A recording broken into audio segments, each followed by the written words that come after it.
right, welcome into Cleveland Browns Daily, and finally, we are nearing the start of the 2022 Browns season this Friday. Rookies, quarterbacks, and injured veterans will report here to the Cross Country Mortgage Campus in Berea for the start of training camp, and then everybody else will be coming in the following Tuesday. So we are less than 10 days away from really getting this thing going here at Berea and for the Browns, and still questions exist around this football team, and they are centered obviously on the quarterback, Deshaun Watson. So today on this program, we're going to get you the very latest that we are hearing about Sue Robinson, the judge in this case, when she may make her ruling about Deshaun Watson. Charles Robinson with some reporting today. We will get to that. We'll also go through the Open Championship. I think the greatest tournament in golf, and it was an unbelievable Sunday, done by, 1:30? Incredible. It's basically the perfect golf event as far as I'm concerned. We'll talk about that. We're going to go around the league. Coming up at the bottom of this hour, we'll be joined by Browns senior staff writer Anthony Poisal to talk about the wide receiver room, and we'll do a little wide receiver position preview. And then in hour number 2, that's right, get ready. 216-578-0850 at 2 o'clock. We are going to take your phone calls, so that's going to be fun. We'll go ahead and look at a bizarre ranking of the 32 rosters in the NFL from CBS Sports. They've had a lot of just strange lists lately. We will continue that. We'll take a look at our 10 most intriguing teams of 2022 with a look at the Steelers. Brooke Pryor, the ESPN NFL Nation Steelers reporter, will join us at 2:30. So we got a loaded show for you here today.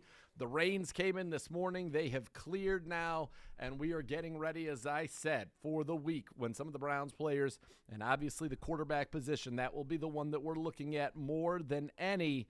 That is where we're going to find out, hopefully by this week or next week, what will happen. And Gibbe, here's what Charles Robinson had to say today, just about an hour ago. He tweeted this out an hour and a half ago, 11:34 a.m. And I quote, "Sources in the Watson case believe arbitrator Sue Robinson's decision could bump up against or even overlap with the first few days of Browns camp," which would mean sometime late next week. One opinion offered on the timeline is that she may be taking her time to give the league and Watson another shot at settling. And Charles Robinson goes on to say, part of an independent arbitrator's job is to often operate on their own timeline and be thorough. She wants to remind them of precedent that she could be established in the process and allow them to reflect and potentially negotiate a deal in the 11th hour. She has that right. He finally adds another note. If Watson ends up incurring the full-year suspension the NFL is seeking, either from the arbitrator or a league appeal of Robinson's decision, I am told his camp and the NFLPA have already made the decision to file a lawsuit against the league in federal court. Now, this is stuff that I think was all known, that this would be the tack that the NFLPA would take in the event of something like that. So I'm surprised that it's coming out now. However, there are a lot of people who are speculating that are around the league that the NFL is very concerned that the suspension that will be handed down by Robinson will be lenient if there is a suspension at all, that it won't be many games, and that there is a potential that this thing could be settled before she ever does make a ruling. But as far as the timeline goes, it sounds like if it is her ruling per Charles Robinson, that will come next week at the earliest, and perhaps late next week once the Browns have already started camp. It's not ideal. It's not, but it is what it is. Right. And this is the situation we're in, and we await the white smoke.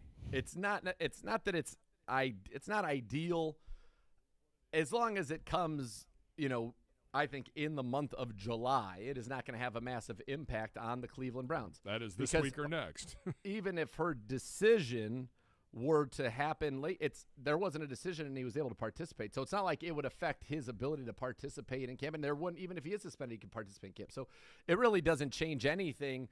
It would be a little bit, you would maybe want to know, okay, are we starting Jacoby Brissett week 1 or are we starting Deshaun Watson week 1? Yeah, I imagine, though, they're planning for both of those things simultaneously. And the fact is they've got to get both these guys ready. Watson hasn't played in a year. I think that, I do think we're going to find out sooner rather than later. I have no idea. Again, nobody has any idea. I think there's a ton of speculation out there, but hopefully that speculation will end soon so that we can just kind of move forward and say, okay, here's what we're dealing with. and here's how we're going to proceed as the Cleveland Browns. And so hopefully we're going to get that taken care of. So that's kind of the big news as it relates to the Browns and quite frankly, as it relates to the NFL. There's really nothing else going on around the league. A couple of teams, I want to say the Raiders and somebody else had their rookies report. Who's played in the Hall of Fame game? That's who it would have been. Raiders and Jaguars? I know it's the Raiders. Let's see. 2022 Hall of Fame game. I feel like that's right. Sounded good. It feels great. I like it. It is because isn't it because Raiders of Baselli? Jags? Yeah, you're right. So those All would right. be the teams. Good night, Baby everybody. Gibby starting the week off hot. Wow. Those would be the teams that would report today. They're rookies, so they get a little bit of a head start because they're playing in that first preseason game there. So we also have some news here. We've got a Stevie, Connor Lawrence. Welcome to the squad. Connor with a C or New Connor, like when Rob. You did pull out a new Connor today, which I did not see coming. Yeah, you liked that. People like that. It was a hit. It was a hit for New Connor. We have Connor with a K, now Connor with a C. A lot of Connor confusion, but I think we just go with New Connor. It's very safe. And so, yeah, he's with us now. So way to go, Gibby. You vetted millions and millions of applicants, and now we've got Connor. So we are excited to have him on board and Stevie working on some new projects. What are those? Will allow us to do more work for you. I'm sure. You know how that goes. I do. I do. Well aware. Yeah. I mean, you never know. 7 days a week, never enough. Zegura and friends, all of that. Yep. Yeah, exactly. So we're excited to have Connor on board and big addition here as we get ready for training camp. Let's go. So welcome aboard, Connor. Looking forward to working with you. It's going to be awesome, and we're getting ready, as I said, for this season. Let's go. And we needed that, and now we're going to have, Stevie. We'll have some shouting out, and hopefully get some big-time things done there, which will be good. All right, let's talk real quickly about just recap of the weekend. Again, there's not anything going on, guys. We're going to give you a lot of good Browns content. We'll take your calls. What are your training camp questions that you've got on your mind? We're going to talk about the Steelers as well. We'll dive deep in this wide receiver room. We've got the written preview at clevelandbrowns.com. We've got my 2-minute drill video preview up on clevelands.com, the Browns mobile app, and, of course, our YouTube channel, youtube.com/Browns. So you can get that. Don't forget to check out the Browns breakdowns. We got me and Chad O'Shea, the receiver coach, looking at David Bell, as well as with Mike Woods, which was, I thought, very interesting. I think we all know what we're getting. David Bell, a stud. Mike Woods, a guy I didn't know a lot about coming out of Oklahoma, watching that tape. Got me pretty excited, and honestly had a pretty good showing at minicamp. So those are also at our youtube.com/Browns, our Browns YouTube channel as well. All right. Weekend. How was your weekend? Well, hold on. Like Friday, you were on assignment. I was. Did it get in? Did you get it in? Got in. Was able to get out there. It was raining profusely, and one of the fun things to do when you're. So I flew into Chicago. I was meeting up with Beatbox, who you guys have heard about many, many times, and the great Kenny Classman. That's who that Sione Taki Taki jersey that was signed to Kenny. That's who that was for, which I forgot to bring with me. Shut up. Laid it out on my island so that I would grab it in the morning. How? Unbelievable. He was How like, did you? Because I told him, I was like, dude, I'm not kidding. I forgot the jersey. He's like, you're joking, which I should have been joking. I was not. Unbelievable. Huge oversight. Ridiculous. I mean, I literally were took you running it late and laid it out. That was early in the morning. I was thrown off because it didn't. I didn't. Boy. So all I brought was my golf bag, and I was able to throw in a couple clothes to go out that night, and that's all I needed, and then a T-shirt to put on to fly home the next day. Because I was there in Friday, out Saturday, 24 hours basically, and I didn't put in the golf bag. But I didn't have, like, another carry. I should have just thrown it in my backpack. Idiot. Totally forgot. So now I have to mail it to him. But that's fine, which I will do. That is sad, though. Like, maybe he would have worn it out Friday night. He was going to. The least shocking thing ever. Yeah, totally blew it. Wait, so Beatbox came in for this, too? Beatbox lives in Chicago. I thought the other guy did. Both of them do. Oh. I was the only non-Chicagoan. So fly in, and it apparently hadn't rained in Chicago in, like, 4 weeks. Of course. Every day was perfect. I get in, it's raining. And, I'm watching the radar. I got all my different apps. And it's saying, oh, we're going to be good by like 2 o'clock. And then every 5 minutes you're looking at, it's not getting better. It's pouring rain. At one point we're thinking, like, are we going to golf?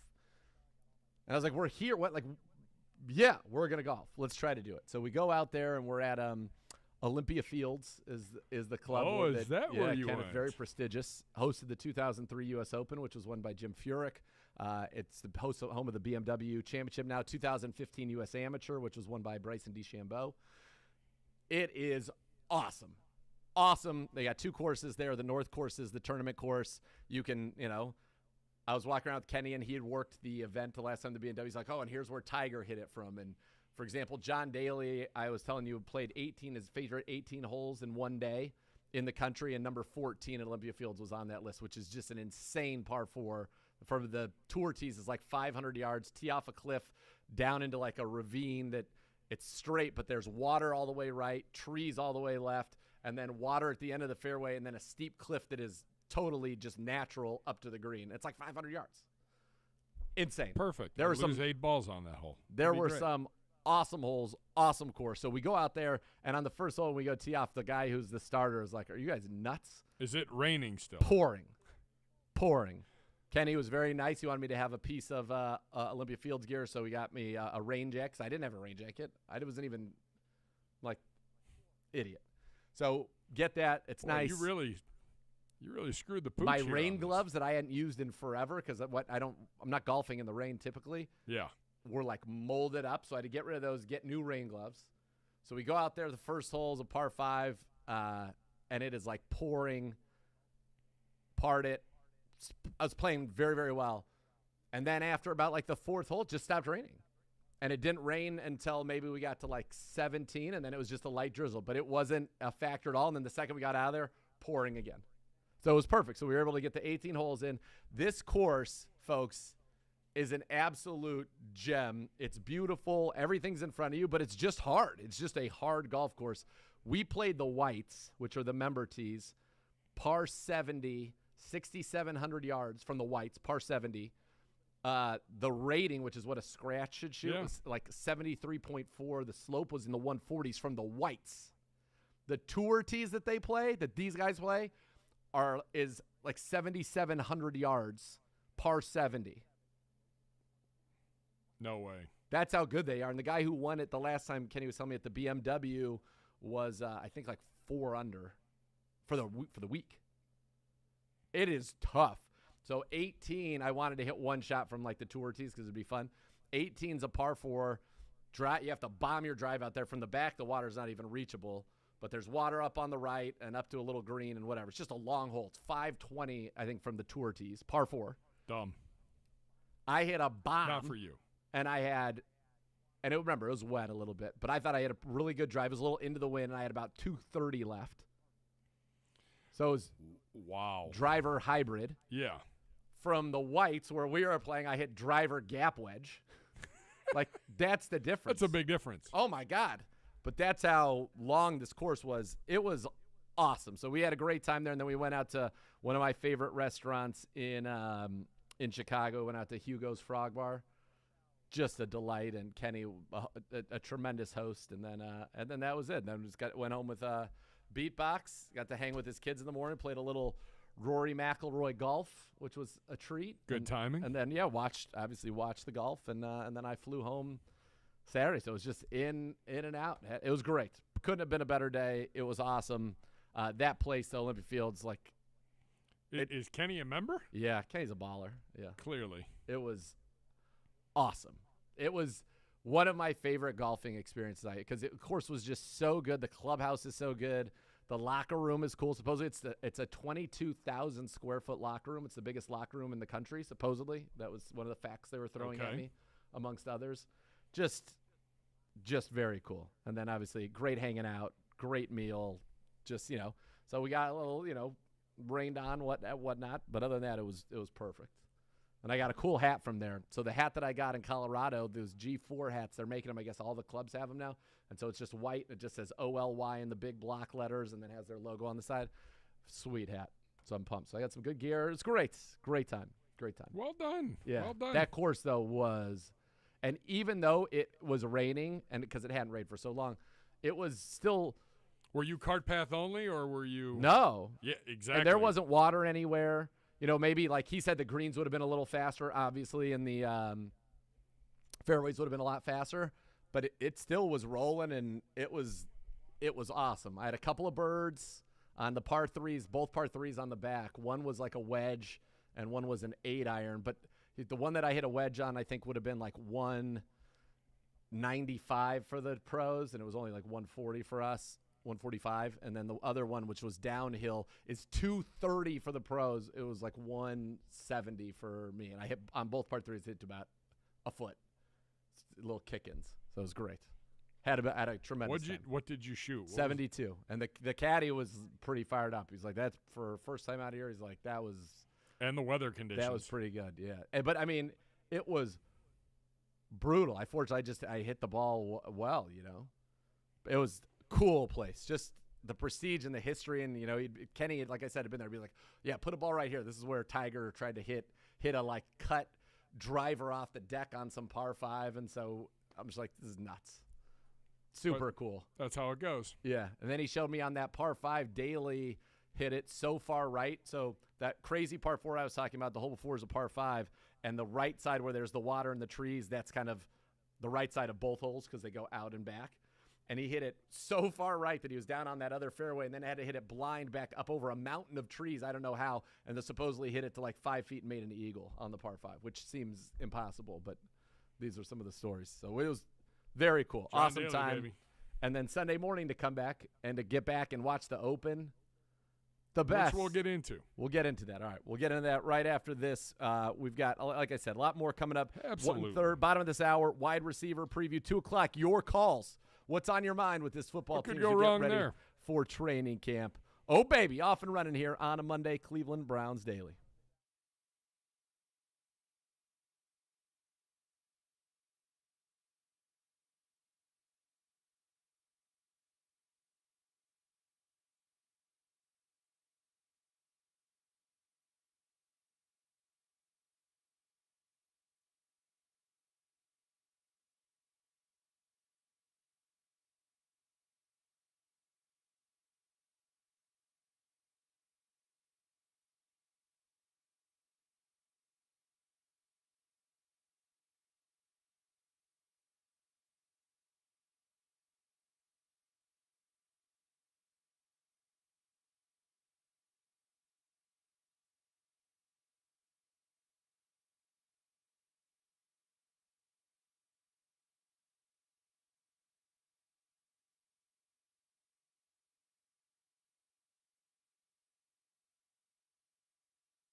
Selling a home with Howard Hanna Real Estate Services is always a winning strategy. If you plan to make a move this season, we've got you covered, because at Howard Hanna, every day is game day. Visit howardhanna.com/GoBrowns today. All right, Gibbe, let's talk a little bit about the Open Championship at St. Andrews.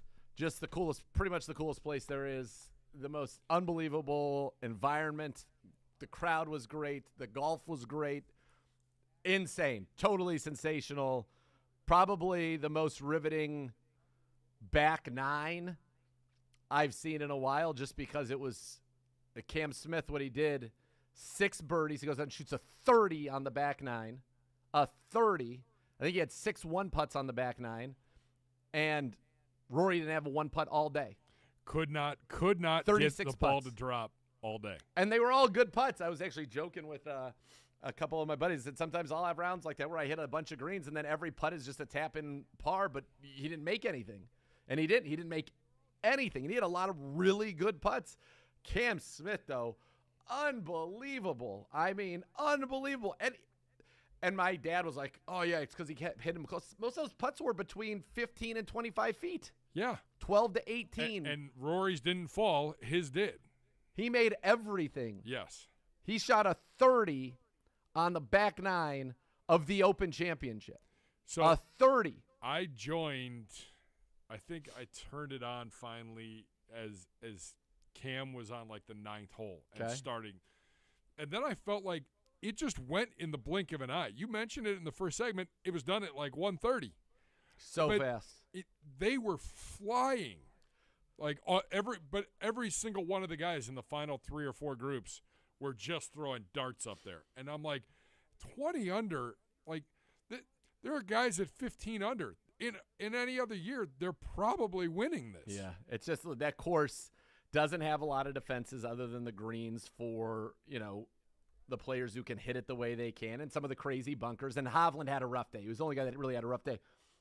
I thought Cam Young, the American, is probably, I'm sure Rory couldn't sleep last night, but I bet Cam Young can't sleep. That 3-putt on one was terrible. He missed, 4 putts inside of like 5 feet? How about the one on 17 that literally was a turn away from going in? Yeah, he makes that. He's in because his eagle on 18 was outrageous. And for Cam Smith to make the putt after that, it was funny. So I was texting with the kid and Jimmy Reams, and you just knew once he took the lead and Smith took the lead at 19 on hole 14, I want to say. He birdied, I think, 10, 11, 12, 13, 14. Yeah, he birdied 5 in a row at that point. Yes. It was 13, 10 through 14. 14. So 14 was the par 5. Yep. And you're thinking, all right, Rory's going to birdie the par 5 for sure. And so then he's going to get to – he'll be at 19 too. And then it's on for the last, 3 holes or 4 holes, 15, 16, 17, 18. And he left it out. He left it out right, and then he putted it up to like 10 feet and then missed. And Cameron Smith made all of those all days, and he just missed it. It looked good. He just missed it. So I was saying he's going to have to birdie one of these holes, 16 or 17, because Cam Smith's birdieing 18. Like, I just felt 100% he was going to birdie 18. And then on 16, he hits it pretty good. Oh, no, 16 was when he hit the bomb to like 70 yards and then he hit it too far. He hit it second shot too far. And then 17's hard. But let's talk about Cam Smith's par on 17. What a save. He putts it around the bunker to 12, 14 feet, knows he's got to make it, and then Drano bottoms nothing. It was nothing. And by the way, you are the opposing player in. Yeah, he was the visitor. Everybody wanted Rory. You are the visitor because everybody behind you is losing their mind because Rory is just making a charge and still he just can't get over the hump. So it obviously was. Cam Smith went out and he won the Open. You can't say anything else than that. Rory didn't do enough. That's fine. That's golf sometimes. Rory played tee to green. I think he hit all 18 greens in regulation, 36 putts, and he was 2 under. Wasn't enough. Everybody else up there was at 68 or 66 or 67, and that would have won it for him. I feel so badly for him, but Cam Smith, Rory didn't choke. Hovland choked out there. Hovland played a bad round. Rory did not. Rory played a good round. Sometimes the putts don't drop. That's what's so crazy about golf is a putt that goes and misses by an inch It's another shot. That one-in shot counts. But he was driving the ball well. He hit clutch drives on 16, 17. I mean, every time he needed a good shot, he did. He just couldn't hit the irons close enough, and he couldn't make any putts. And it was crazy. But Cam Smith to shoot a 30, 2 rounds of 64 in the Open, absolutely bonkers. Awesome tournament. I loved every second of it. It's perfect. It's on right when you get up. It just looks cool. The courses look cool. That is a magical place. I got my wife hooked on it. She was like, the scenery alone is worth watching. She goes, this is crazy. I'm like, and they're playing golf. And it's such different golf. Like, yeah, the putt from the road. She's like, wait, why is he using a putter? And I'm like, just watch. Unbelievable shot by Spieth. But like, you go back to number 5, which is the first par 5, I want to say, and Rory had, I think, 258 yards to the pin, but it was like 178 to the front of the green and then 81 to the hole. The hole was 81 yards cut off the front of the green. That's how big the green is at 5 and 13. And so you're saying he's 268, but he's trying to hit 190 yards. He was hitting like a 7-iron downwind, and it rolled 60 yards on the green, and he almost had an eagle right there. He should have had an eagle. He had a 2-putt birdie. That was his first 2-putt birdie. That place is so cool. I highly recommend anybody who's listening, if you are a golf fan at all, 100% go out there. You've got to play it. You've got to play it at some point in your life. You have to do it. It is absolutely magical. I mean, you had the baller statement on Thursday when you walked in, and I was like, oh, so-and-so, they just set up and down to save par on 17. He goes, I don't know about that position because I birdied that hole. I didn't. No. And you birdied 18. Yeah, birdied 17, birdied, no big deal. Not from those tees, obviously, but it really was just absolutely, it's the coolest place. It is magical. And it was just one big shot after another. Like, very rarely were any of those final groups in trouble. No, they were unbelievable. Cam Smith was unreal. And it's funny, when I played there the last time, when I did get the back-to-back birds to walk off, we were playing, it was me, my cousin Danny, and we were playing with a guy from Australia, actually, who was there with his wife, who was a beast. He was like a 1 or a 2. And between the three of us, one of us birdied every hole on the back 9 because we were playing. It was like a magical day. It was just insane. It was out of the body. It was spiritual. But I texted my cousin, like, we were with an Australian now. He won right there. Just nuts. And his look is great when he says, I can't wait to find out how many beers can fit in this thing.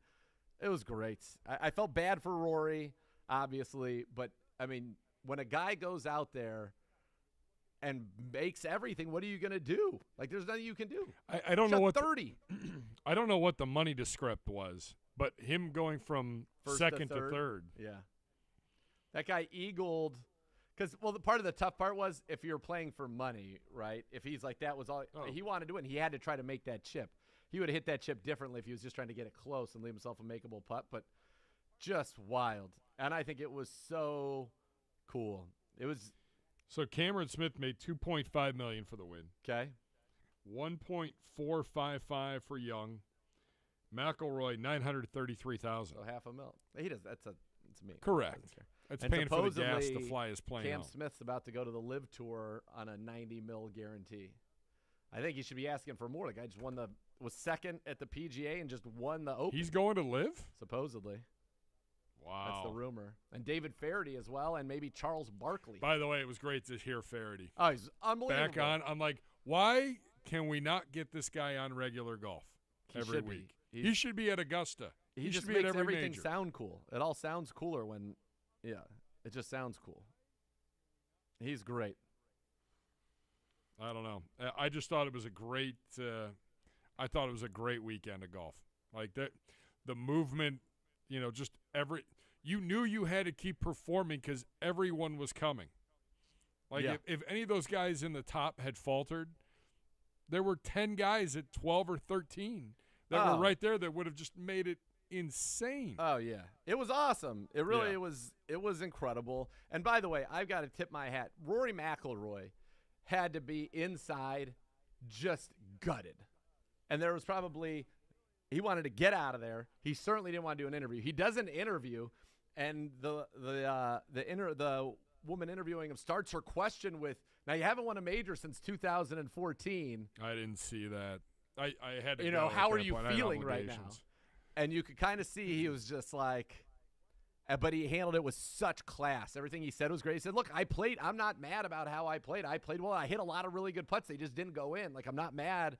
He said, but it is disappointing. He said, I'm knocking on the door and hopefully I'll get through. But he handled the post part of it with such class and really with the juxtaposition of the PGA Tour and the Live Tour and what it all means, and that he's kind of the face of the PGA Tour right now, and that everybody was rooting for him. And he hit so many shots that he had to hit, and he just couldn't get the ball in the hole.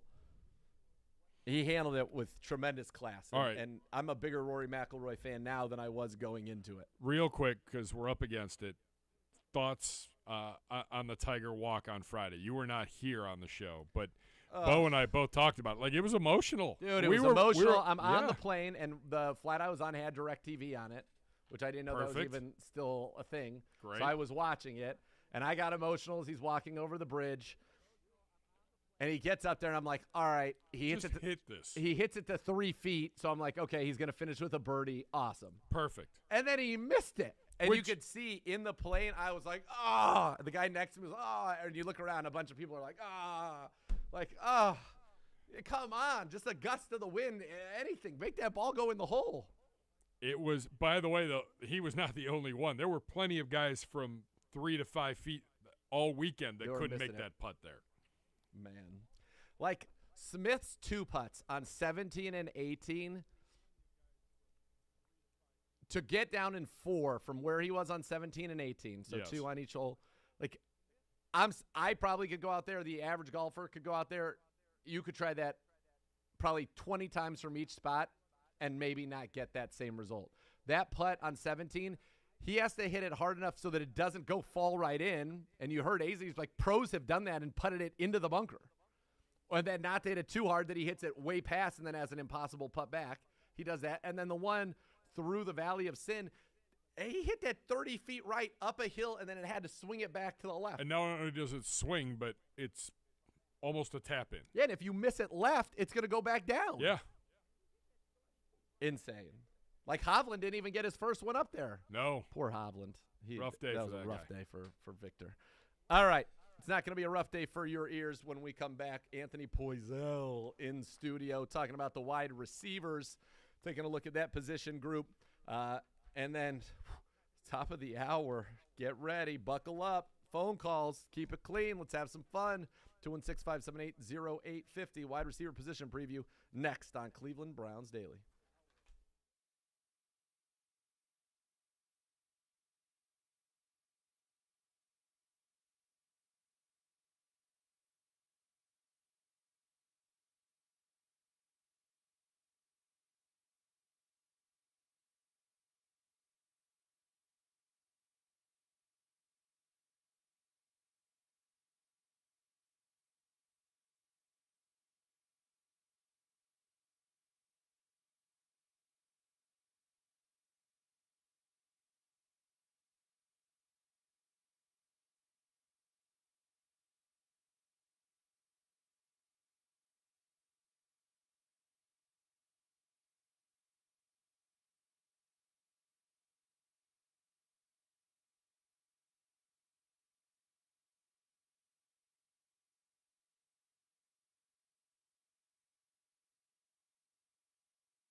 We're up. All right, welcome back into Cleveland Browns Daily here at the Cross Country Mortgage Campus in Berea. Very happy to be joined now by Anthony Poisal, the Browns staff writer, talking wide receivers. We've got a series of position previews going on, clevelandbrowns.com, on the Browns mobile app. And you've got the written word from you. I do a video as well. Oh, yeah. We can buttress that if there are rookies in the position group with the Browns breakdown. So a lot of content to get people full package excited. Yeah, get them the full package, get them ready to go here. So let's start with this wide receiver room right now, and just kind of in your mind, where are you at with this group? What do you kind of make of it? Yeah, I mean, obviously it starts off with Amari Cooper. That's the one guy that I think a lot of people are most excited. Well, he's going to be getting the most targets. He's going to be, producing the most. Like, that's going to be your top receiver, period, no matter who's quarterback. I mean, it's all he's done since he's been drafted in 2015. It's, he's got 5 seasons where he's topped 1,000 yards out of the 7 years he's played in the league, and those other 2 seasons weren't even bad. Like, it was just didn't get to 1,000. But I mean, he's just done nothing but play consistently and produce. And then, he's a lot of fun to watch. And then after him, I mean, there's still a lot of fun pieces. I think a lot of guys that have the chance to kind of have a breakout year this year. And I think the guy that's sort of at the top of that list, at least in my opinion, would be Donovan Peoples-Jones. I don't know. That's not what it looked like in one of your No. articles. He's got to earn his opportunities. You're getting a lot of flack for that. Like, where's your love for DPJ? I mean, Come I on. was, but they just had to wait. I was getting there. Like, we had to get to the other 10-question series, and now we're talking about him a little bit more. But, I mean, I really do think he is in for, his biggest year yet. You saw what he did last year, just leading the team in receiving yards. And, you'd like to see – I mean, he's going to get more consistent targets this year. I mean, the way that the receiver room looks now is he's going to be a more featured guy in the offense. And, I mean, you just look back to the fact, too, Z, of, he was drafted in the 6th round, and now he's in position like I think you were spelling out in one of the stuff that you wrote for me is, if See, he you hear keeps that? You hear that? One of the things you wrote for me? I told you he's my boss. Look at him. He acknowledged Did you hear that? He gave you some love. He did. I appreciate. I mean, that. I'm compliant, but but like if he keeps up, the rate that he's been catching footballs and producing and receiving, like he could be in for a 1,000-yard season as well. So I mean, that would be insane, and that would mean everything's clicking well on the offense. But I mean, it's really not that far out of the realm of possibility for him. So we've seen him make so many impressive catches over the last few years, and I definitely had a few more big games last year. And I think the Browns are kind of putting him in this position now where it's like, hey, like if you want to be a guy that can, get 10 targets a game, like, here you go. So he's definitely somebody else that I think could be in for a breakout year. And then obviously, got David Bell, Anthony Schwartz, 2 other guys that are also going to be kind of given some of those opportunities this year. So I know things with Bell, I mean, he could be an instant contributor week 1. He could be somebody that, maybe slowly comes along but can still end up being a pretty big player in this receiving room by the end of the year. So I know, we've talked a lot about how good of a spring he had. I know you said he's down for 0 drops in your book. In my book, yes. In his book, he's won. Yeah. We don't have the tapes, but I got the tape. He fell down. He was falling down. Wasn't his? Come on. But I mean, monster got him. Yeah, but no, I mean, he still had a tremendous spring. Just you could see how comfortable he already was, and that's just such a good thing to see. I think he's also a guy, drafted in the 3rd round that seemed like really one of the only reasons why he was sitting there in the 3rd round was just because he had a slow 40 time. But there's a lot of examples of receivers over the years that have shown that 40 time isn't everything. Right, Jarvis Landry's been an incredibly productive player in this league. Did not have a great 40 time, and he's been just fine. Right. I think you're right. You look at kind of the top of the room. Amari Cooper, you mentioned 5 seasons with 1,000 yards, 4-time Pro Bowler. He's got 7,076 yards, 46 touchdowns in his career. Considered one of the premier route runners, and he's got 8 or more touchdowns, 2 of the last 3. DPJ, which again, and I think this is what you're alluding to. So he leads the team in receiving, which I feel like most people would not have that fact at 597. Now, listen, yeah. Our leading receiver this year, I think, is going to have significantly more than that, which is a good thing. Should be, yeah. But that's where he was for his career: 18.8 yards catch, 11.6 yards per target. And what stood out to me in one of the articles that we did for you was, if you were to give this kid, 1,000 or 100 targets, let's just call it 100 targets in a season, just going on his career metrics, he'd give you 1,160 yards receiving, and he'd score about 8.5 touchdowns, 9 touchdowns, and he'd average, 18 yards a catch. Right. Those Pro Bowl numbers. Absolutely. So he doesn't even have that many targets in 2 seasons. When you think about what the star receivers get in this league, he doesn't have that, and now he's got to earn that, and you would imagine his efficiency will only go up with improved quarterback play. But this is a guy for his career, which is not a lot. 78 targets, that's his career. That's not a lot for Devontae Adams. Will have double that. Right. And his numbers on 78 targets, 901 yards, 5 touchdowns. Like, this is a guy that I think has a real potential to really become something special. And I know that O'Shea loves it. He's on top of everything mentally. He has the respect of everybody in that locker room. And so those look like your top two. You mentioned Bell.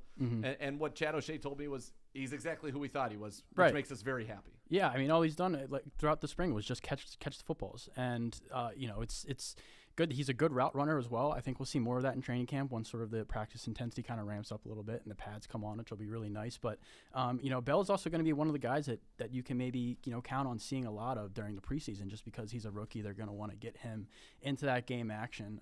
So I just think over the next month or two, he'll be one of the most discussed guys coming out of training camp just because there's going to be, similar to the spring, a lot of passing reps going around for these guys. That's the main part of the offense that they wanted to really make sure that they improve this year, and that means that they're going to keep throwing the football in these practices, and we're going to get a lot of opportunities to see just how ready David Bell is for his first NFL regular season. We're going to see a lot of opportunities to see just how ready DPJ is for this number 2 receiver role, and then you talk about Schwartz too. Like, now that he's had a fully healthy offseason, a fully healthy spring, how big could that be for him?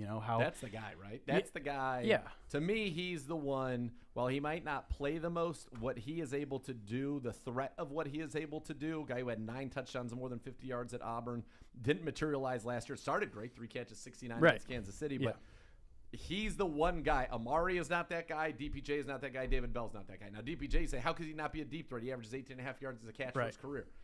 He makes a lot of great contested catches, and he's able to get down the field with great route running, but he's not a burner. He's not Schwartz is elite, like the track runner and everything. All the stats that we've covered of just how fast he can run. He's the one, and I think our receiver, if Anthony Schwartz has a good training camp and they're very pleased with him, I think our receiver room is pretty set. I think that if they don't think he's ready, I think that's when you could see a veteran burner maybe being tabbed to be brought in here. Right. Well, I mean, they also have somebody, he's not a deep threat, but you also have somebody else like Jakeem Grant, someone we haven't touched on, who also has that speed and can sort of be that gadget type of player. In the spring, we did see them run quite a few plays where it was sort of like an end around to Jakeem or just trying to find ways to get him involved in the offense. And I think that's a big reason why they brought him in as well. He's probably not going to be, a big featured guy in the offense, but he's still going to be somebody that adds a few unique wrinkles each week and, can also keep a defense guessing. And I think Schwartz kind of falls in that same category too. Like you said, we saw him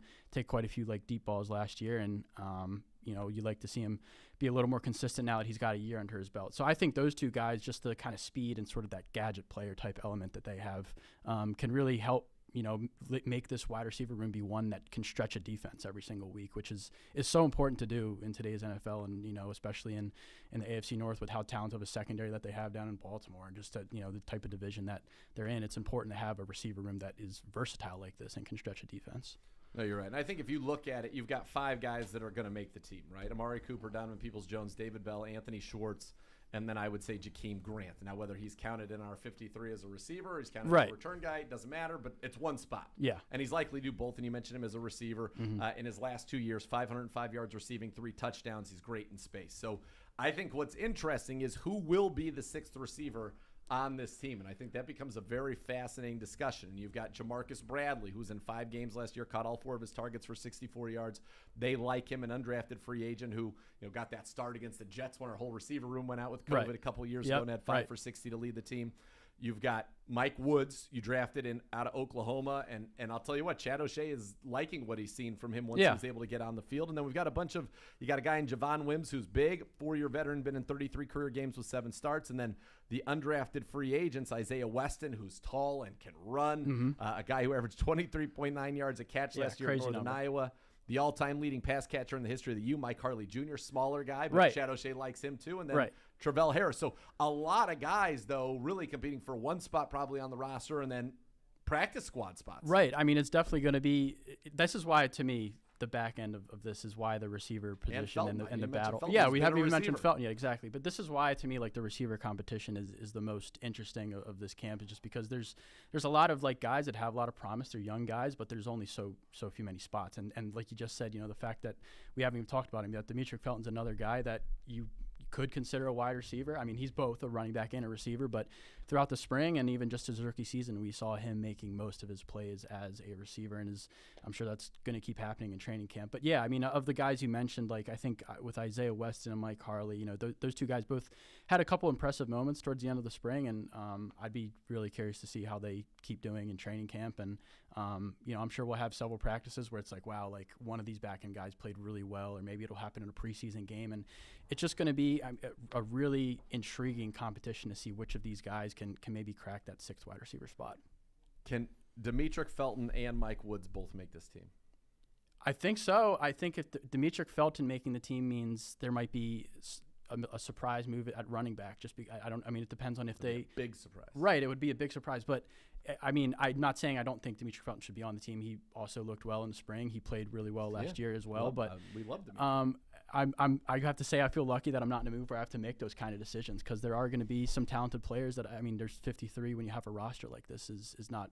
It just feels so small in some certain positions, and this is going to be one of them. I think there's going to be players that they're really going to want to keep if it wasn't for the kind of depth that they have and some of the top starters that they have in these positions. And there's going to be tough decisions coming down. This is also the biggest draft class they've had, but is it like, can you really fit 9 rookies on this 53-man roster? It just seems unlikely. So yes, I mean, I think there is a situation where Mike Woods and Felton can both make this, but they both are going to have pretty good camps for that to be something that the coaching staff kind of ponders. It's going to be hard, and I think the biggest, again, question mark with this room is Anthony Schwartz. What is Anthony Schwartz in year 2? Is he somebody that you can rely on and count on to help open up this offense, or are you going to have to bring somebody else in, which would make it even harder for people to make this team in that room? Yeah. I mean, it's a huge training camp for him, and again, just the fact that he's been healthy and has actually been able to take reps is going to be massive for him. Hopefully that can keep up through training camp. I know, he was definitely one of the players during the spring that had the ball in his hands the most. And now that the kind of practice intensity is going to ramp up a little bit, and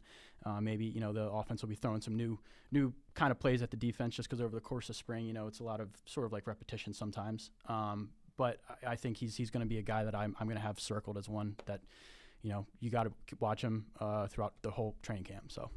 Yeah, some news just in. Ian Rappaport on the Pat McAfee show said there's a chance we get Deshaun Watson decision this week. So that is another just kind of time. But he's saying there's a chance. That's like anybody. There's a chance of anything. I feel like we've been saying there's been a chance the last like 2 or 3 weeks. For sure. So we'll see. The fact that it's Rappaport is we'll special. see what ends up happening there. ESPN, sticking with the wide receivers, they had their top 10 wide receivers as voted on by NFL execs, coaches, and players.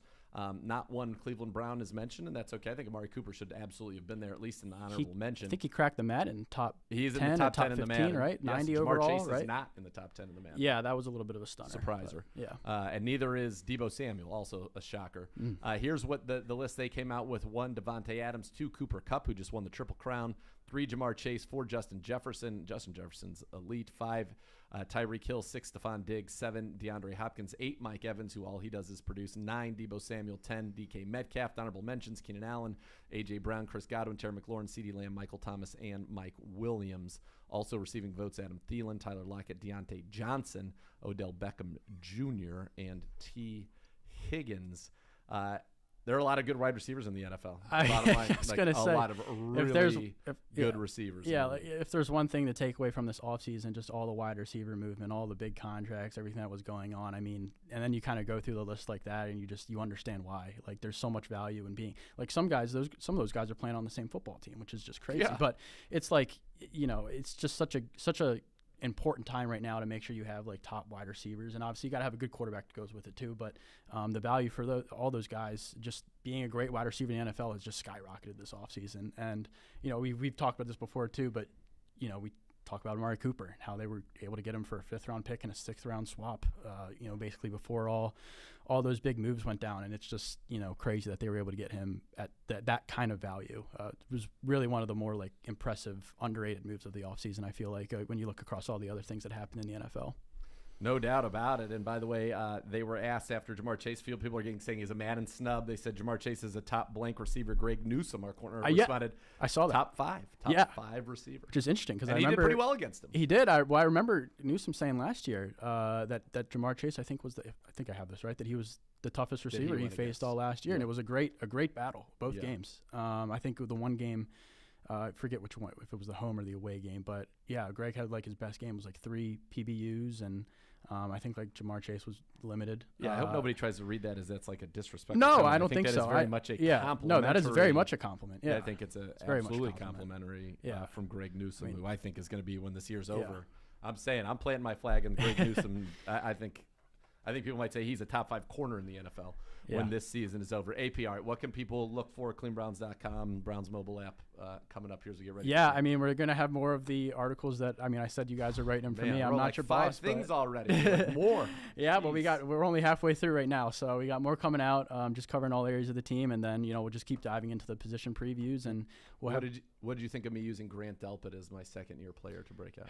I mean, I allowed it, but I'm not surprised by it. You said it yourself. You weren't, taking liberties. That's what you do. I do. That's what I do best. So, but no, it was good.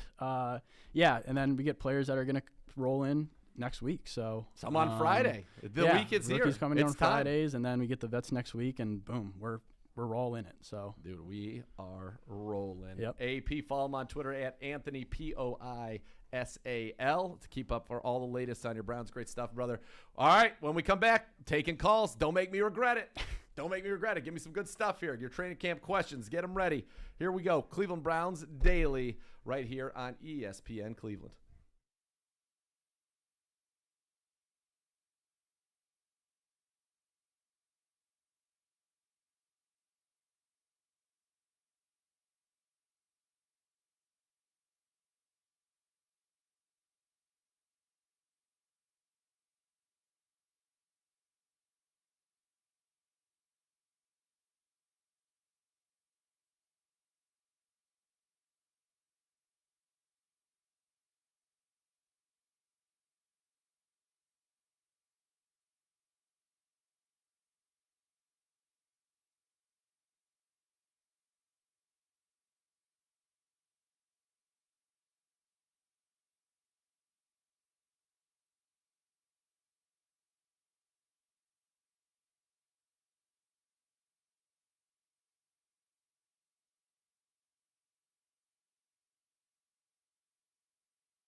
Cleveland Browns.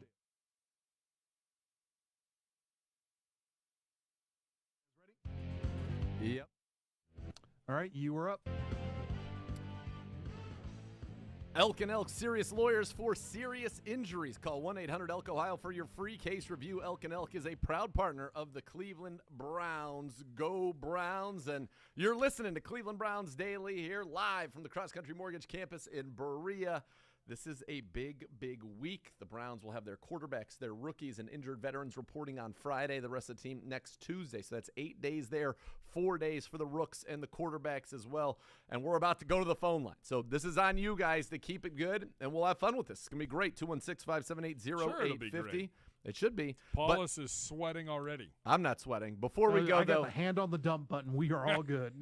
Before we go really quickly, though, Gary Dennis reached out to me and just wanted to send our thoughts out to and condolences to Kevin Hillebrand and his family, a longtime Brown season ticket holder since the 80s who just passed away. So, Kevin, thinking about your family and certainly our condolences on the loss there, and appreciate everything, being a prominent member of the Dog Pound. All right, back to the phones we go.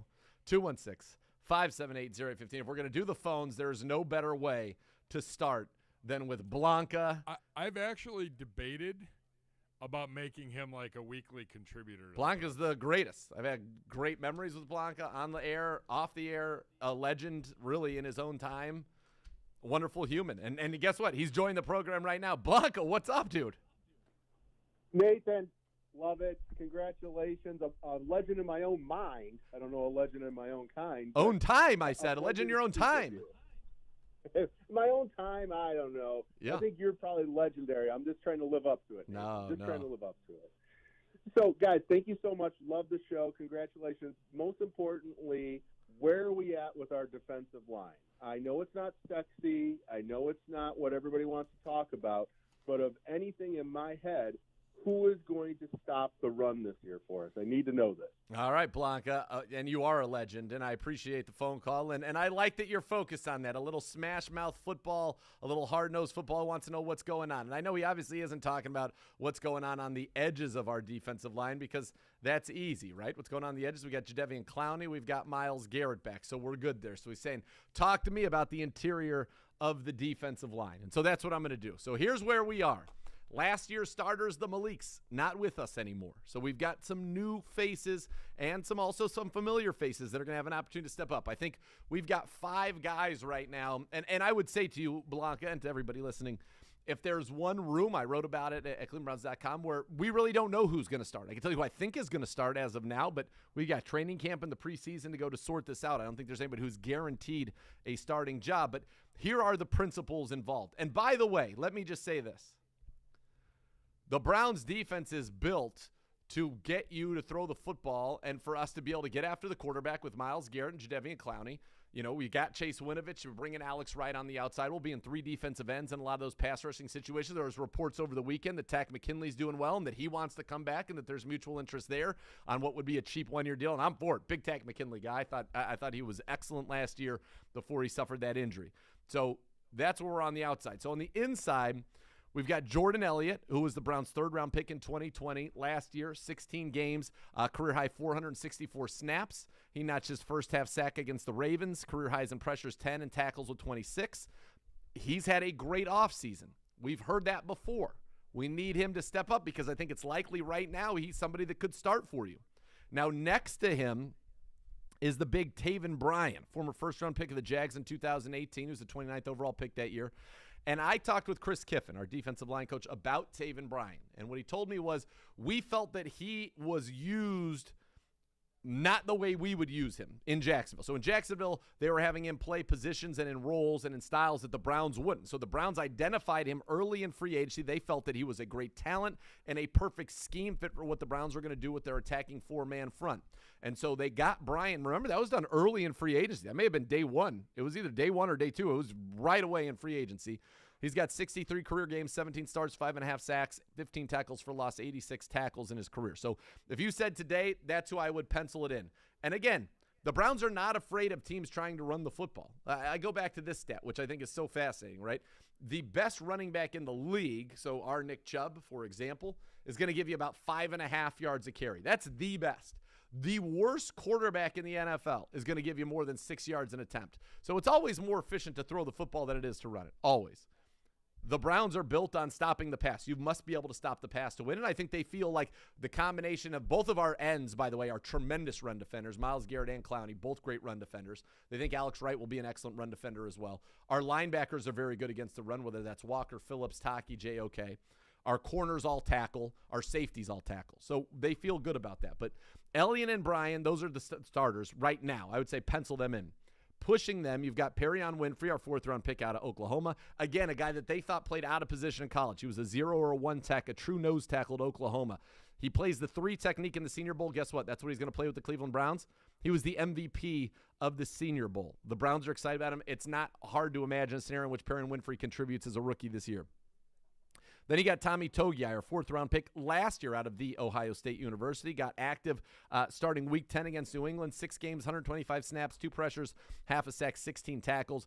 Incredibly strong. And he's a guy that they think can use his strength to help buttress this run defense in the middle. And then the 5th name that I will leave you with is Sheldon Day, who is back, a 6-year veteran, former 4th-round pick of the Jags in 2016. Last year started against Green Bay, played very, very well, a very talented guy, and one of those guys that it feels like no matter what they do, you know, they try to upgrade him, replace him, whatever, he's just always here. Why? Because he is a very talented player who knows how to play and knows how to produce. He's been in big situations as well. Sheldon Day, let's not forget, was in the Super Bowl, right? He was in the Super Bowl with the 49ers on that line. So Chris Kiffin, who was the defensive line coach there, knows him, and so they have a lot of confidence in him. And then a couple other names just to keep an eye on. You got Glenn Logan, a big 300-pound run stuffer out of LSU, started basically his whole career at LSU as a national champion, had a half a sack in that game against Clemson. Big body. And then there's Roderick Perry, undrafted free agent out of Illinois, all Big Ten honorable mention. So Logan is somebody, if you're saying, all right, diamond in the rough potential for run defense in particular, that's who it is. But they like Elliott. They like Bryan. Bryan's a big guy. You got Winfrey, Togiai, and Sheldon Day. I think those are your top 5 that are going to try to go ahead and shut down the run in the middle. And now, look, run defenses, it takes everybody. They have an opportunity, though, as I said, I think, to be great on the ends, great at the second level. And, in fact, Warren Sharp just listed his top front 7s in the NFL. Had the Browns, I think, 7th. And he has the Browns as one of the top back ends in the NFL as well. That's why this is going to be a very, very good defense for the Cleveland Browns here. I think it has a chance to be elite. Gibbe? All right, back to the phones we go. Steven is on the phone. Steven, you're on Cleveland Browns Daily with Nathan Zegura. What's up, Steven? All right. He should be up. Sad. Steven, are you there? All right, moving on. Moving on. Sad. Can you hear me? Oh, there he is, Steven. Saved by the bell. Baby. Oh, Go Brownies, saved by the bell. It ain't nothing new. There Listen, you go. boys. how you We're doing, gonna man? win it all this year. We're doing good, man. We got the Browns. That's right. The Brownies are going to come into town. It don't matter where we're at, away or home. We're going to kill everybody. We got Deshaun Watson at quarterback. The dude's a top 5 in the league for how many years? People are going to argue it all day long. It don't matter. We got the best defense. We got the youngest studs. We got the best DN. I mean, come on, guys. Who's going to touch us? The Steelers? Kenny Pickett? Come on, boys. This is our year. I certainly, Steven, I appreciate don't the have call. a question. I like it. A just statement. excited. You just made a statement and you're fired up. I like it. I'm excited That's to. a Monday energy boost. It is. And I'm Needed. excited about this defense. I really am. I think that the Cleveland Browns defense has a real opportunity to be a very, very special defense. When you talk about the ability to get to the quarterback with Garrett and with Clowney, when you talk about the versatility and the speed at the linebacking core with Anthony Walker Jr., with JOK, who I think is going to be a superstar this year. Jacob Phillips has looked great. You got Taki, and then you go to the back end. You know, you look at this Browns team and you say your top 3 corners, you know, Denzel Ward, Greg Newsome, Greedy, that might be one of the best trios in the league. Then you go MJ Emerson 4, AJ Green 5. So basically 4 of your top 5 corners from a year ago are back. You add MJ Emerson in the mix. MJ Stewart, ironically, it's an MJ for an MJ. He goes to the Houston Texans. And then your safeties, John, Grant, Ronnie, all back. Rich LeCount back as well, and MJ Stewart, who played some safety for you. Again, the only notable departure from the back end of this defense for Jeff Howard and Brandon Lynch. So there is a great reason to be excited about this defense this year. And then obviously the addition of Deshaun Watson, and we'll find out exactly what that means. puts us in a position where offensively we should be explosive, dangerous. We should be able to throw the football effectively. We already know we can run the football no matter what. So this is a team, let's not forget, if they just scored 20 points a game over the second half of the season, we win the division. Just 20, 2-0. We couldn't do that. Now we're going to be able to do that, and that's why I think there's a lot of optimism around this team, and even though there's still some things to figure out and find out exactly what's going to happen with Deshaun Watson. Back to the phones we go. David is on Cleveland Browns Daily. David, welcome to the show. Hey, thank you for taking my call. You got it. I just want to say, I think the Takk McKinley potential signing is underrated. I think that is going to be a big help. But I wanted to ask Nathan, who do you think is the coolest player on the Browns, and why is it JOK? Why is it JOK? So I don't know what you mean necessarily by coolest, but JOK's got a lot of swag. Delpit's got a lot of swag. Greg Newsome does as well. Clowney. There are a lot of guys here. If you're saying to me the coolest, and we're talking just like the best dudes or guys that I certainly have enjoyed getting to know and talking to, that's a really long list too. I mean, offensively, Joel Bitonio, Wyatt Teller, great dudes. Conklin, Nick Harris, great dude. We don't know Jed as well because he came in the COVID season, so we didn't really get the chance to know him like we would have most rookies. Wyatt's elite. Joel Bitonio is elite. Some booze with Wyatt. Shoot some guns. Wyatt Teller, a fine human. I love talking to Kareem. I love talking to Ernest Johnson. And then you go out to the receiver room. Obviously, we've developed, I think, on this program a great relationship with Donovan Peoples-Jones. Huge fan of his. Just a quality young man. Great human. Rooting for him. Great player. And then in the tight end room, love the Chief. Couldn't love the Chief anymore. Harrison Bryant's been great to us as well. Demetric Felton in the receiver room. And then you go defensively. Like, you talked about JOK, and JOK is a cool guy. We love talking with him. It kind of marches to the beat of his own drummer, which I like about him. He's a unique guy. Greg Newsome is as nice as he is talented, and that is to say extremely. I love having him on the show. He's so easy to talk to. Gotten to see him out at some Cavs games as well. He's always down there in the front row. He's a great dude. We love double deuces. John Johnson's great. Walker's great. Taki is great. I mean, we're lucky. This is a team made up of a lot of very likable guys, in addition to the fact that there's a lot of talent here. So I think that's one of the reasons that you're hearing them talk so much about the camaraderie and how tight this locker room is, and because it's an easy group of people to really, really like. And then if you're saying all time, you know, the guys that on the Mount Rushmore, at least just kind of right now, top of my head, you got the Joes, Joe Thomas, the Hoff. Joe Hayden was great guy, and his new tattoo is unbelievable with like half Steeler, half Brown. Pretty sweet. Huge Bronco Bill. Uncle Bronco Bill. Huge Josh McCown guy. I mean, Josh McCown was great while he was here. Yeah, Uncle Bronco Bill, Billy Wynn. Also Money Mitch. All time. Money Mitch for sure. Britton Cole. I mean, we've been lucky. We have been blessed. Kirko. So many great guys have come through here. And so it's a real honor, obviously, and a treat and a privilege to get to do this job. But we've been very lucky with some of the guys that have come through here. We'll take one more. One more. See, these were great. You're on Cleveland Browns Daily. Let's go.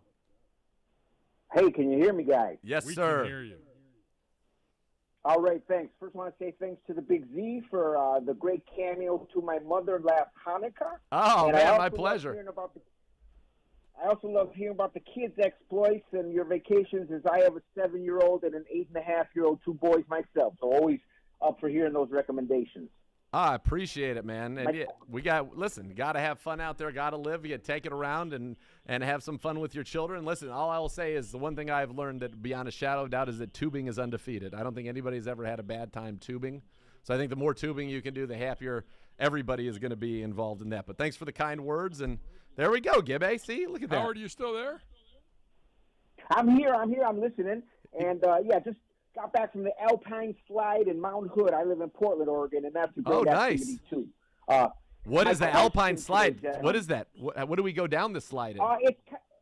You go up on a chairlift, and it's kind of like a little bobsled run. You're kind of on a hard plastic sled with a throttle that push down makes you go faster, pull back makes you go slower. And my 6.5-year-old could do it by himself. So great activity for the kids. It was up at Ski Bowl Adventureland near Mount Hood here in Oregon. Oh man, that sounds like the best time ever. Like a real Oregon's got a lot of good stuff up there. You're talking Mountain Hood area. Portland's a beautiful city. Then you got Bandon Dunes. You've got great Pinot Noirs. Oh, yep. Come on. I mean, Oregon's a solid state. Nike's up there. It's good. Yeah.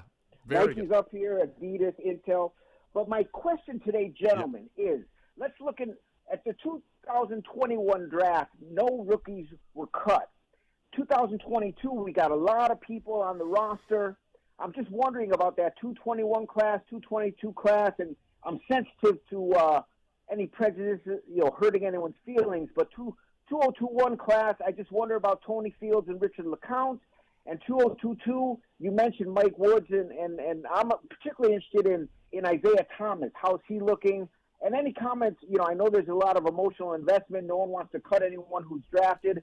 But I just want to look at players who are going to have to really perform from 2021 and this year to make the team.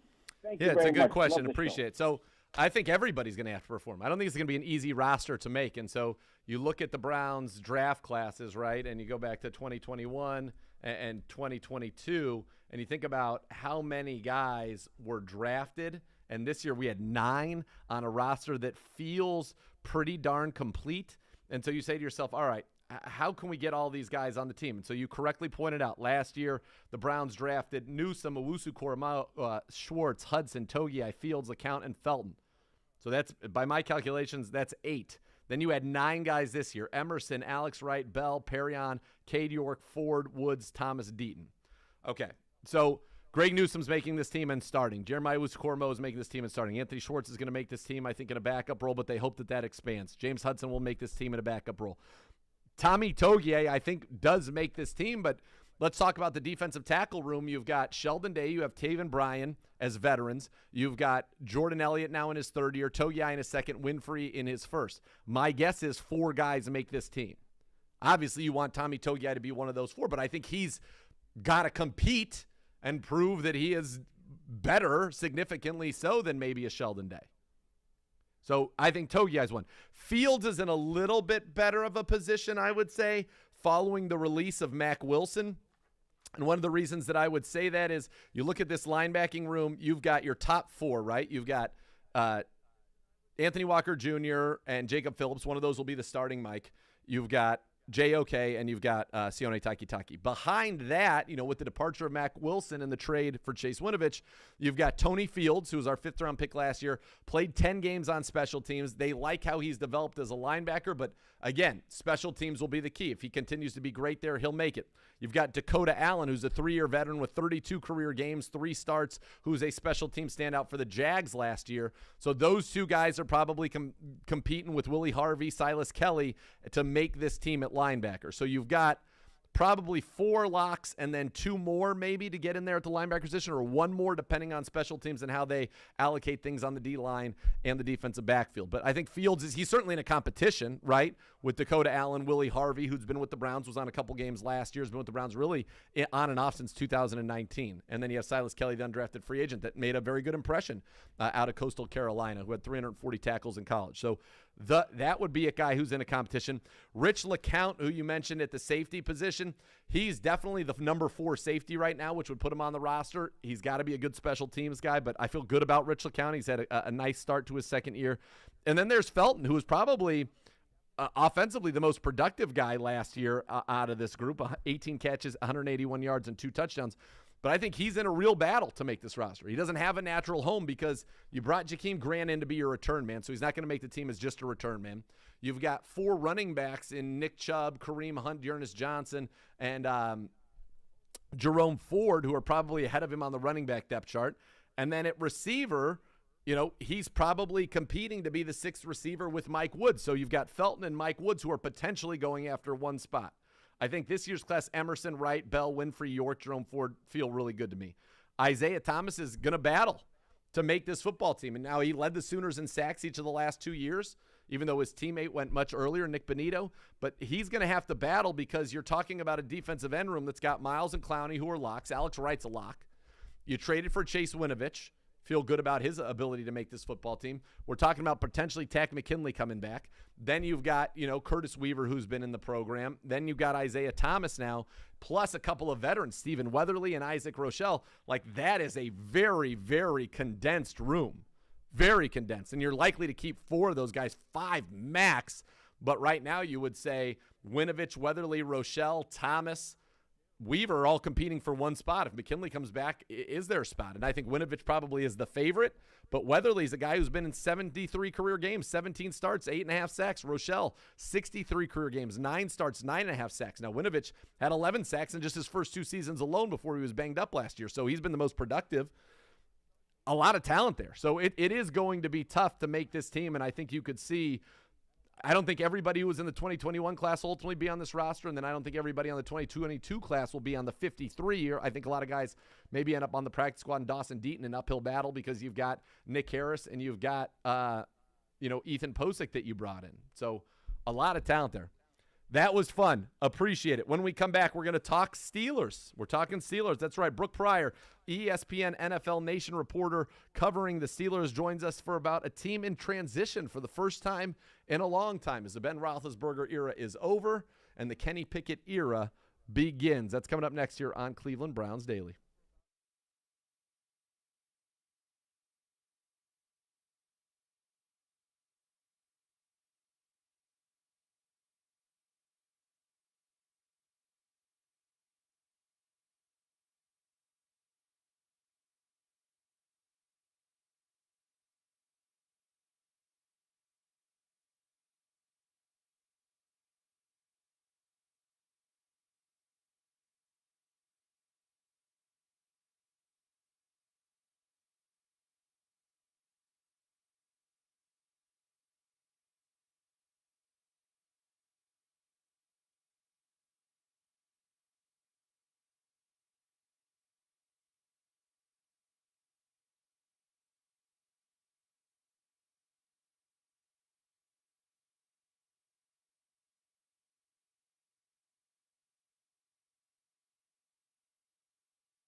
All right, welcome back into Cleveland Browns Daily. We continue our tour of the 10 most intriguing teams of 2022. And guess what? This one is in our division because for the first time in a long, long time, the Steelers will not have Ben Roethlisberger at quarterback. The Roethlisberger era is over. The Kenny Pickett era likely begins. Maybe it's not going to be Kenny Pickett, but the person who can tell us what's going on, Brooke Pryor, the ESPN NFL Nation Steelers reporter, joins us on the hotline now.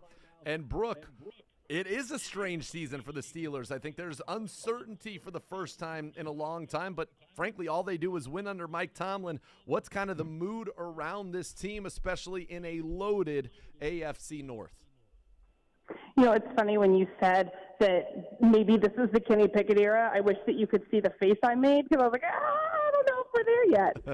And I think that's kind of how the team feels as a whole. I mean, Mike Tomlin said it best earlier this year when he was like, I am looking forward to being uncomfortable. And I think that's kind of the Steelers as a whole is there's an uncomfortability going into training camp, not knowing who the starting quarterback will be, and knowing that it's not going to be Ben Roethlisberger.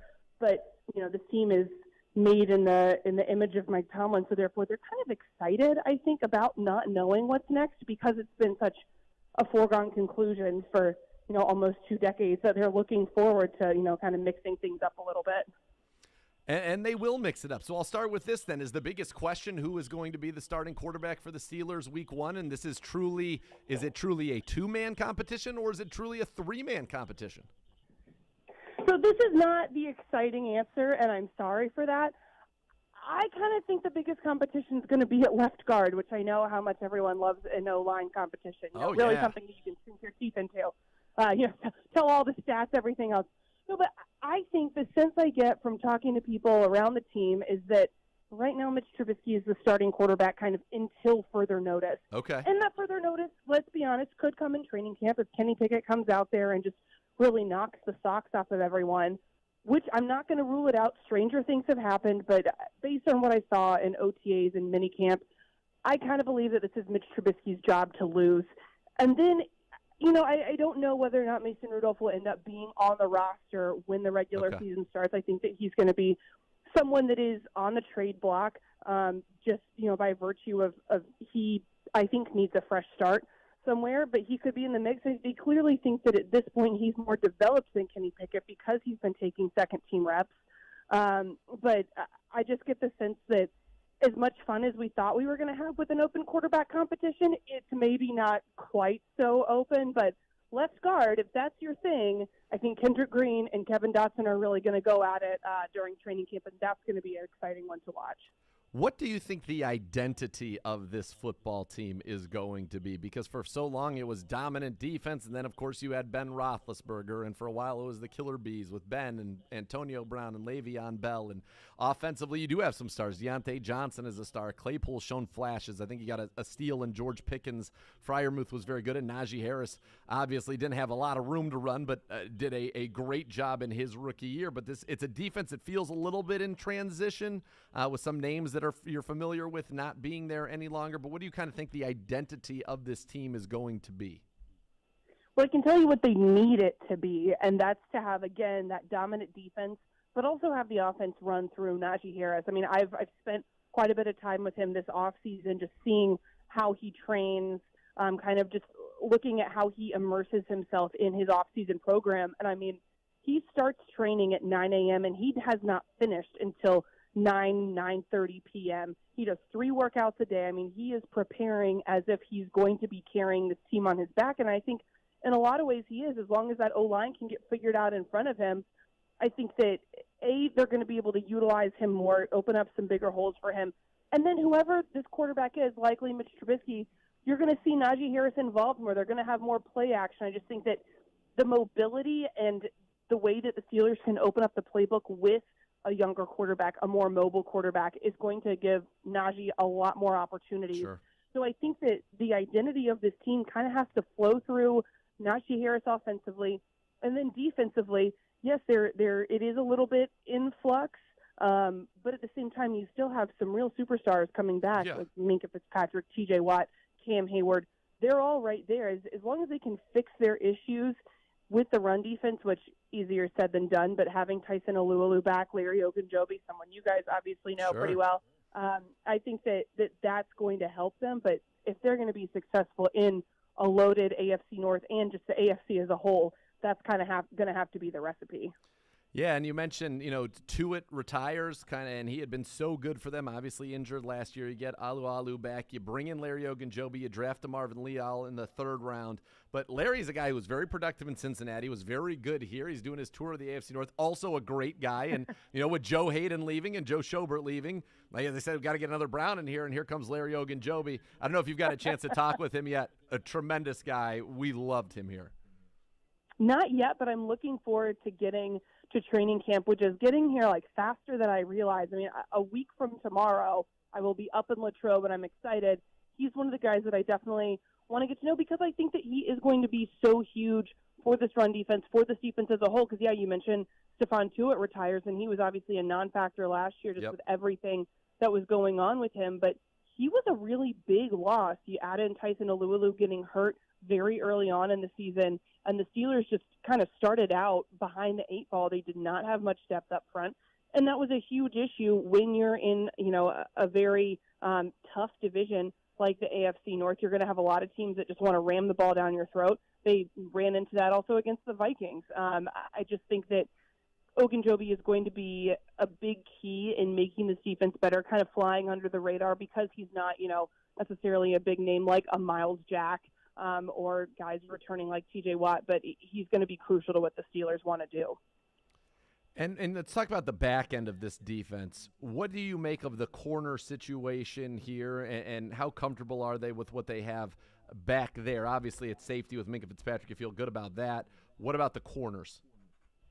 Yeah, I mean, I think you maybe don't feel great. Joe Hayden's a big loss. Yeah. I know he's getting older, and he was injured, and that lack of availability hurt him as well as his price tag. But at the same time, you're really going to miss that veteran leadership because when he was healthy, he was a really good lockdown corner. And Akella Witherspoon played really well toward the end of the season, so you hope that he can replicate that early on. Cam Sutton, another good player. Arthur Millette, I feel like they have a lot of pieces that don't necessarily have set roles, which can be a good thing to have that versatility, but I think you'd feel a lot better if you had a solid number 1 corner. As they brought in Levi Wallace, I think he can be good, but to me, corner's the biggest question mark on the defense at this point. And then flipping around the offensive side, a lot of talent. I mentioned earlier at wide receiver in the pass catching room. You said the offense, though, likely to run through Najee Harris. How do you see their ability to kind of keep Deontay Johnson and Claypool and even Pickens if he gets in the mix? And Freiermuth, how do they keep these guys happy with the football? Because it's going to be a totally different offense. Now, they're probably going to throw it down the field a little more than everything being a 1-yard pass. But how do you get the ball in those guys' hands enough to keep them happy? Yeah, I think that is going to be a really difficult thing. And it's also interesting when you run through all those names. They're all guys that don't have a ton of experience. Deontay Johnson is the most veteran guy in that group, and yet he is very much a quiet leader, kind of a hard worker, lead by example guy. There isn't a vocal Juju Smith-Schuster. So I think that these guys have to be even more locked in because it's not going to be a mentally easy season. Not that any of them are, but when you're working in a new quarterback, whether that's Trubisky or Kenny Pickett or Mason Rudolph, and you add in Matt Canada's playbook that's, I think, going to be opened up a lot more, like I said earlier, I think that it's going to be something they're going to really have to work through, but I would expect to see a lot of quick passes, more down-the-field stuff. Also, don't forget, I think Calvin Austin is going to be a very interesting add. He can play in the slot. He can also go outside. He's a little guy, but he's really fast. I think he could kind of be the secret weapon in Matt Canada's offense if he can be consistent. He had some drops during OTAs, during minicamp, but he's a rookie. There's going to be some growing pains. But, yeah, they have a lot of very talented guys in that room. That's going to be – I don't think anybody's going to be putting up necessarily Pro Bowl numbers, at least not initially. You're going to kind of have to fight for everything you get in that group. What's kind of the mindset? As I said at the top, they've never had a losing record under Mike Tomlin. I'm not suggesting that they will have a losing record this year. it feels like in most people's minds, right, that certainly the Bengals will be the favorites in the division, having just gone to the Super Bowl. The Ravens, who were still darn good, even though they had half their team injured last year, including very key people, they're going to be in the mix. The Browns have an unbelievable roster, and I'm sure we'll get some clarity at some point soon on how long Deshaun Watson will be out, but that's a team that probably has real Super Bowl aspirations. The Steelers are the one team it feels like maybe necessarily don't. And, of course, every team does every year. And I've done this with the Browns for a long time, so I realize that every year that's the stated goal, and it doesn't always work out, but that is the goal. So maybe they've got the aspirations, but this is an unfamiliar position for them to be in the sense that probably for the first time they're going to be picked to finish last in the division more than any other team. How is that kind of sitting with everybody? It's funny because I feel like every team every year, kind of no matter where you are, wants the narrative of, oh, nobody believes in us because you want to unite against a common enemy. In this case, I think it actually works to the Steelers' advantage because every other year you hear like, oh, nobody believes in the Steelers. And the thought is like, yeah, right, everybody believes in the Steelers because of Ben, because of Mike Tomlin. Now I think there really is some doubt, at least outside the building, and that brings a team closer together. I mean, I look at the 2019 season. They almost made the playoffs, which is an especially impressive feat when you consider that Mason Rudolph and Duck Hodges were the quarterbacks. I think that kind of adversity, especially early on, can kind of accelerate the team-building process and really give the guys something to rally around early in camp. And like I said, you always kind of play into that narrative, whether it's real or not. In this case, I think it is, and I think that benefits the Steelers, at least starting out. All right, now we have to talk about something very serious, very sad. Oh, boy. I'm excited. Heinz Field, come on. What are we doing here? Even I like it when we get into the Heinz red zone and the ketchup bottles are throwing ketchup around. I saw them taken down. Acrisure, great. I love that they're doing good things for people out there. Maybe, I don't know. I don't even know what they do. But Heinz Field is like, that is a staple. I know. I don't know how I'm going to, even tell my husband, oh, I'm going to Acrisure today. That feels weird. Yeah. That does not feel natural coming out of my mouth. Whenever I talk about where I live in Pittsburgh, it's always oh, I'm about 10 minutes from Heinz. Yeah. That kind of thing. And all of a sudden, I have to change my entire vocabulary. But, I mean, the players have said that the guys I've talked to have kind of said, yes, it stinks. There's a sentimentality there, but we're the ones that are going to make it special. So it will get its own nickname. It can also still exist as Heinz, or start calling it Three Rivers again. I don't know. Maybe Acrisure becomes the Sure, or it's a sure thing in Acrisure. I mean, there are different ways that you can spin it if we're looking on the bright side. On the other side, I was really sad when the ketchup bottles went down. I saw that this morning. I know. I was devastated, and I'm supposed to hate that place. It's been a house of horrors, other than, of course, our big wild card win. No big deal. But other than that, it hasn't been great there. And it's just cool. All of a sudden, you get Renegade going. Ketchup bottles are pouring ketchup down in the Heinz red zone. It's like, it's perfect. It really is. It's a great venue. I think we're very fortunate. That's a great venue, and I know that you've been to a lot of big games in Baltimore. That ends up being a great environment as well. But it just, to me, and nobody cares that Baltimore's M&T Bank or whatever they may change it to at some point, but Heinz Field was one of those unique places around the league where it's still called, that's what's focused on, right? It's like, oh, we're going to Heinz Field. It's Heinz Field. Yep. It's man, an end of an era. It's like, come on, we got to.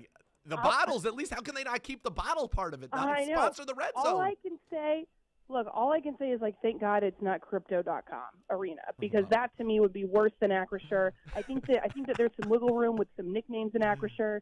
If you become Crypto.com, I mean, granted, I am not a banker. I am not into crypto, but it feels like that's something that's a fad and going to fold soon. It's had a rough year, so don't you worry. Yeah. Okay, it's had a rough year. Yeah. So then what happens? Is it still Crypto.com arena even when crypto isn't a thing anymore? I mean, Acrisure, I think that there's some things that you can work with and finagle, but crypto is just embarrassing. Yeah, and right now, that's the crypt, I would imagine, as a lot of people have seen their portfolios go way down, which is not fun for anybody. Way worse. Yeah, much way worse. But this, listen, I am Acra unsure about it. That's all I'm going to say right now. That's good. A+. A+.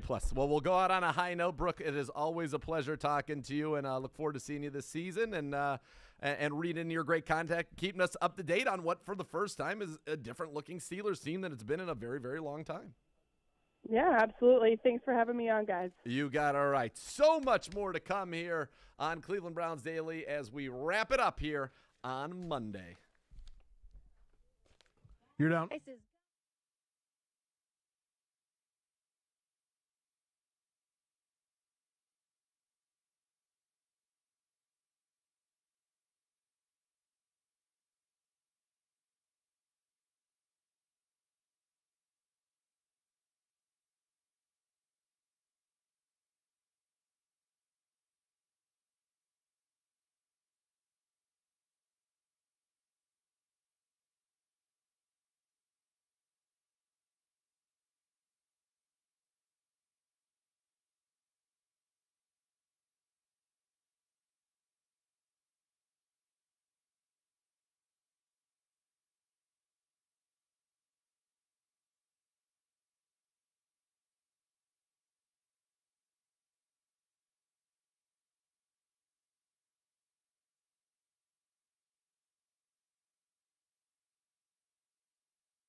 Yep. We're ready. Got 4 minutes. You're up. Well, welcome back into Cleveland Browns Daily. Big thanks to Brooke Pryor for joining us there, and it's going to be interesting. I am sad that it's not Heinz Field anymore. Well, at least we won the last playoff game at Heinz Field. That's cool. That's cool to say. Didn't we? We did. Aren't you a little bummed about that? Like, those ketchup bottles were sweet. Sure. No, you don't care at all? Like, it doesn't make a difference? Maybe this means that we'll actually start winning regular season games. Yeah, New Connor's from Pittsburgh. What does he think? We don't hold it against him. What does he think? Well, Connor, go ahead, buddy. New Connor, everybody. You know, it's sad to see, but it's the change of an era, I think. But why couldn't they just keep the ketchup bottles for the Heinz Red Zone? I thought it would make great marketing. It is great marketing. It's fantastic. Phenomenal marketing. You know, when they hop in the red zone, the ketchup bottles poured down. It's like a tradition. It's a Pittsburgh thing. So I thought they would keep that, but obviously not. No, it's like they're all. It's either you're in or you're out. Apparently, Rough. Yeah, very sad. Stevie got airtime on day one. Yeah, he did. Go, Stevie, go. All right, we had a little bit of drama in the NFL today. Ian Rappaport went on NFL Now and basically said that, look, it is no sure thing that J.K. Dobbins would be ready for week 1, saying it was a very serious knee injury. There's no incentive to rush him back. They signed Mike Davis as a precaution in case he's not ready to go. And then J.K. Dobbins says, okay, I'm tired of being quiet. Come to me for your source at Rap Sheet because I might even go on the pup because I might not even go on pup because that's how good my rehab is going, and I'm damn sure I'm going to be ready for week number 1. And Dobbins would continue to go. He said, I would post videos, but I don't want you fake doctors and people who have never spoken a word to me to see what me and Jesus have been up to on the biggest stage.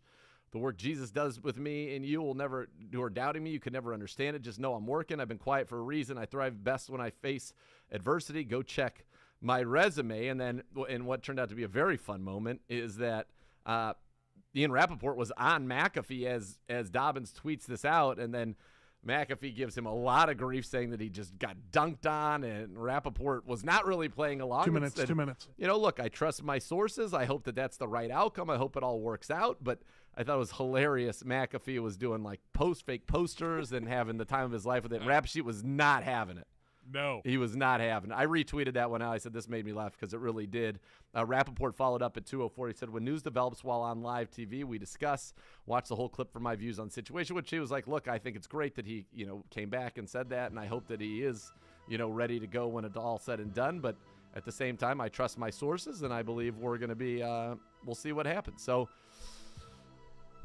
anyway, that's a fun way to get a little bit of drama there as it goes. And, we told you at the beginning, ruling could be this week, could be next week. Charles Robinson of Yahoo was on his podcast and actually said that apparently that there's a lot of feeling that it didn't go well for the NFL and that Sue Robinson is urging both sides to settle, meaning the NFL come down and meet Watson to settle because otherwise they're going to set a precedent. It's going to be very tough for the NFL. So, again, who knows how reliable this is, but if that is a true interpretation of the events, that's a good one for Deshaun Watson and the Cleveland Browns. All right, thanks for being with us here today. Again, like I said, thank you very much for the calls. Thanks to Anthony Poisal for stopping by for the receiver preview. Brooke Pryor for stopping by to talk about the Pittsburgh Steelers. A welcome to New Connor. So for Gibbe, I'm Nathan Zegura saying the next level is next. Thanks for listening to Cleveland Browns Daily on ESPN 850 WKNR. You're down. Great show.